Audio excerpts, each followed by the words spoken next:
हरे कृष्ण। जय जगन्नाथ, जय बलदेव, जय सुभद्रा मैया। हामी भगवानको रथ यात्राको स्वर्णिम अवसरमा यहाँलाई हार्दिक स्वागत व्यक्त गर्न चाहन्छौँ।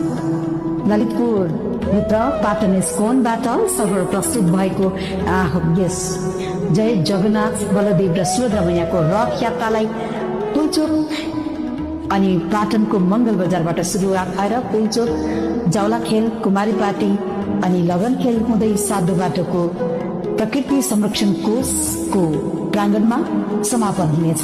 स्वादिष्ट परिकारको प्रसादन अनि सांस्कृतिक कार्यक्रम र यस कार्यक्रममा हाम्रो सबै भक्तहरूको सुन्दर नृत्यहरू प्रस्तुत हुनेछ। आउनुहोस्, एकदमै यस हर्षोल्लासका साथ मनाइन लागेको भगवान जगन्नाथको रथ यात्रामा यहाँलाई हार्दिक स्वागत व्यक्त गर्न चाहन्छौँ।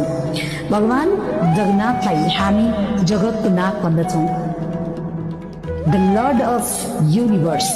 त्यसैले आउनुहोस्, भगवान जगन्नाथलाई दर्शन गर्नु भनेको यस मानव जीवनलाई पुण्यवान बनाउनु हो र यस अलौकिक दर्शनको लागि यहाँलाई हामी हार्दिक स्वागत गर्न चाहन्छौँ। हरे कृष्ण।